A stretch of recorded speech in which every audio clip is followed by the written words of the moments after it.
गांव में गप्पू नाम का एक युवक था।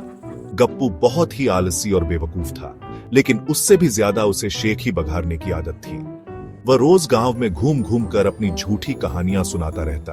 अरे भाई, मैं तो बड़े बड़े राजा महाराजाओं के साथ खाना खा चुका हूं, या फिर मुझे तो खुद प्रधानमंत्री ने बुलाया था, लेकिन मैं बिजी था।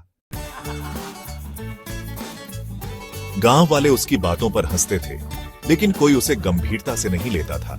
गप्पू की मां उसकी शादी करवाना चाहती थी, लेकिन कोई भी अपनी बेटी देने को तैयार नहीं था। गप्पू ने अपनी मां से कहा, अम्मा, अगर मैं राजा की तरह रहूं तो लोग मेरी शादी के लिए लाइन लगा देंगे।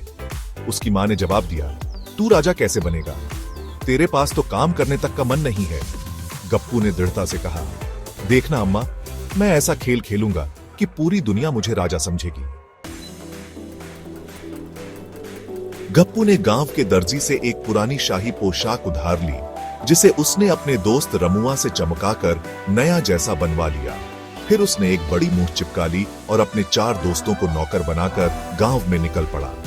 गप्पू के दोस्त जोर जोर से चिल्लाने लगे, देखो देखो, महाराज गप्पू सिंह पधार रहे हैं। जिसने इनकी सेवा की उसका भाग्य चमक जाएगा।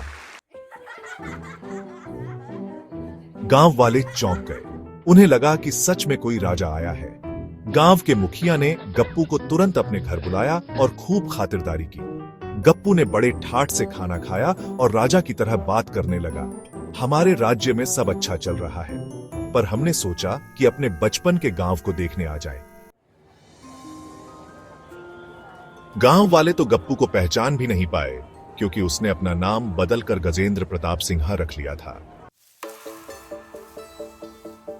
गांव के सबसे अमीर आदमी लाला हरिराम की एक बेटी थी, जिसे बहुत अच्छे लड़के की तलाश थी। जब उन्होंने सुना कि कोई राजा गांव में आया है, तो तुरंत गप्पू के पास आए और बोले, महाराज, अगर आप हमारी बेटी से शादी कर लें तो हमें सौभाग्यशाली समझेंगे। गप्पू तो इसी मौके की तलाश में था। उसने गंभीर आवाज में कहा, हम विवाह करने के इच्छुक तो हैं, पर एक समस्या है। लाला हरिराम ने पूछा, क्या समस्या है महाराज? गप्पू ने उत्तर दिया, हमारा राजमहल नदी के उस पार है और हमें वहां तक जाने के लिए सोने की नाव चाहिए। गांव वालों को पहली बार शक हुआ। एक बूढ़े आदमी ने कहा, अरे, राजा लोग तो हाथी घोड़े पर चलते हैं, ये सोने की नाव क्यों मांग रहा है? गप्पू फंस गया। वह बहाना बनाने ही वाला था कि तभी उसकी नकली मूंछ हवा में उड़ गई। गांव वाले चौंक गए। अरे, ये तो अपना गप्पू है, ये राजा नहीं, गांव का सबसे बड़ा झूठा है।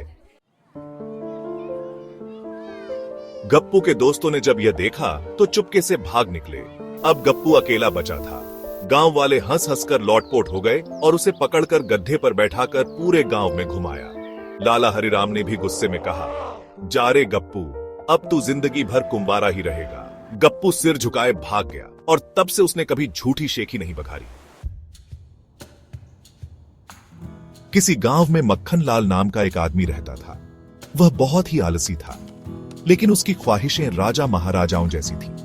वह चाहता था कि बिना मेहनत किए ही उसे भरपूर पैसा और ऐश व आराम मिले, लेकिन उसकी यह इच्छा कभी पूरी नहीं हो रही थी।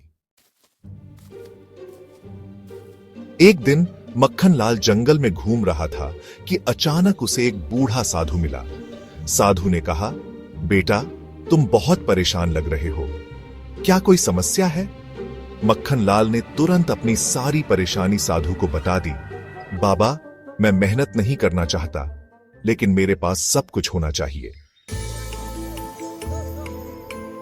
बूढ़ा साधु हंसा और बोला, अच्छा, तो तुम आराम से रहना चाहते हो?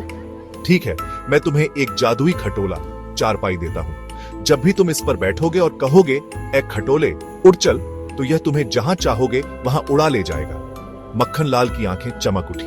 वह फौरन खटोले पर बैठा और चिल्लाया, ए खटोले उड़ चल। बस फिर क्या था, खटोला हवा में उड़ गया और उसे सीधा राजा के महल के सामने उतार दिया। महल के सामने खटोला उतरते ही वहां के पहरेदार चौंक गए। उन्होंने मक्खन लाल को रोककर पूछा, अरे, तुम कौन हो और यह उड़ने वाली चीज क्या है? मक्खन लाल ने झट से दिमाग दौड़ाया और कहा, मैं दूर देश का राजकुमार हूं और यह मेरी जादुई सवारी है। मुझे राजा से मिलना है। राजा को जब इस जादुई खटोले के बारे में पता चला तो उसने मक्खन लाल को दरबार में बुलाया। राजा ने खटोले को देखा और बहुत प्रभावित हुआ। उसने पूछा, क्या तुम इसे हमें दे सकते हो?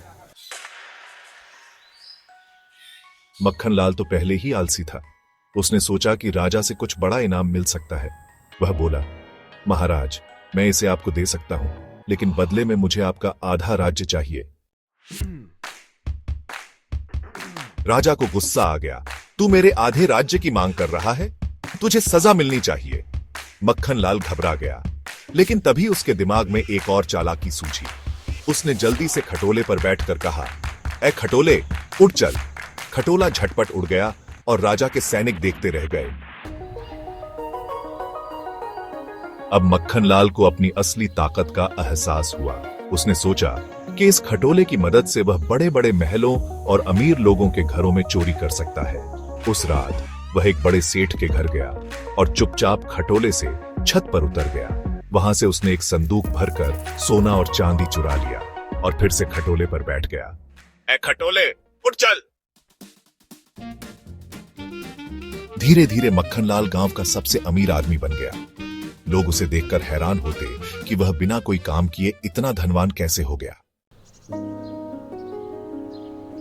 गांव के लोग शक करने लगे कि मक्खनलाल जरूर कोई काला जादू करता है। कुछ चतुर लोगों ने रात में उसे चोरी करते देख लिया और राजा को खबर कर दी। राजा ने एक योजना बनाई। उसने अपने सबसे चालाक जासूस को मक्खनलाल के घर भेजा। जासूस ने रात में चुपके से मक्खनलाल के खटोले पर बैठकर कहा, ए खटोले, उड़ चल। खटोला उड़ गया और सीधा राजा के महल में पहुंच गया। राजा ने खटोले को अपने खजाने में बंद कर दिया और सिपाहियों को मक्खनलाल को गिरफ्तार करने का आदेश दिया।